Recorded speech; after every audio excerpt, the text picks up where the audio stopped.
a second presidential debate. Tennessee Republican Representative Diane Black will join us now from Nashville. Diane, good to see you. Thanks so much for joining us. It's great to be with you this morning. What are you expecting tonight? I expect that maybe the gloves will come off and we'll start hearing some solutions about what we need to do to get our economy growing, to keep our nation safe with our national security.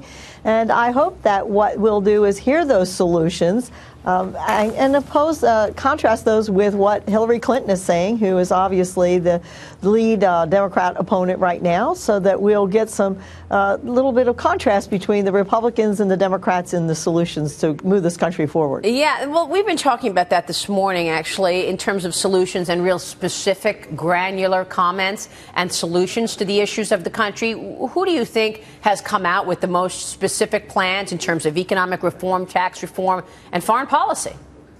I think that the American people are really the ones that are the winners in this, when we have a number of our candidates that are giving solutions. And there are a lot of people that are talking about different kinds of solutions, whether it's tax reform or growing the economy or even national security. And I think tonight maybe we'll see that come together and gel, where we'll see one particular candidate or several candidates that give us really good, definite solutions. So it sounds like you haven't heard a specific plan yet. I don't hear one person talking about all of those things. I want to hear one person, and I don't have a favorite at this point in time. I'm still listening, but I'd like to be able to hear one person that can kind of put it all together to show me that they could run this country. Yeah, you wonder if it's going to be the media sort of, pushing that, or what will be the catalyst, ladies on the desk, in terms of actually getting these candidates to be specific.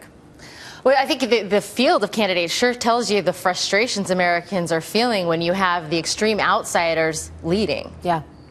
Diane, the House is planning to vote on a bill to lift the 4-decade-old ban on oil exports in the coming weeks. What's your stance on the issue? I'm ready to lift that ban. That ban was put on there a number of years ago, back in the 1970s, when we did have a difficulty with the amount of oil, and we had all of the folks waiting in gas stations. But things have changed, and we have now had an opportunity to have more oil in this country, and there's no reason why we shouldn't be lifting that ban. Good point. Congressman, I also looking at the gender aspect, going back to the debate and the election. And I know that you've spoken in the past on this, but the GOP obviously has a very solid female candidate right now in Carly Fiorina. What could she do to differentiate herself? And do you believe that the GOP can win with a woman? Oh, I do believe that we can win with a woman, and I think that Carly has certainly a history of being a successful businesswoman. If there's anything that needs to be done in this country right now, that is to get the economy moving.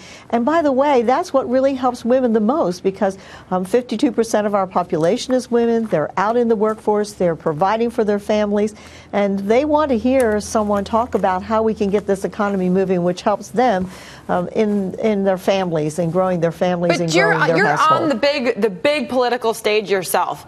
And, we still all are going to look up at that stage tonight, and we're going to see her. She's a woman amongst all men. Does she need to act, behave, perform differently because she's a woman? I think she just needs to show that she is a strong woman with solutions. And I think the American people, both male and female, are looking for that. I think they're anxious to get someone who can actually show us they have a plan and that they know how to move our country forward. And by the way, with all the things that are happening in Iran, I think they have to be smart about national security and how we can protect our country and become a world leader again. As I travel throughout the world, I hear that all the time. What has happened to your country, both economically and militarily?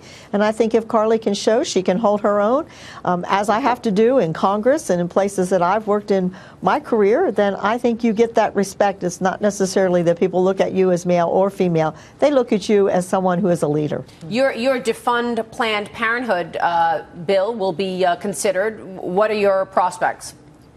I think that we'll see a strong vote in the House. We will be asking the Senate to bring it up. I will beat that drum because I believe we need to put this on the president's desk and show that the president is in love with Planned Parenthood and really does not show that he has a concern about whether there's a law being broken.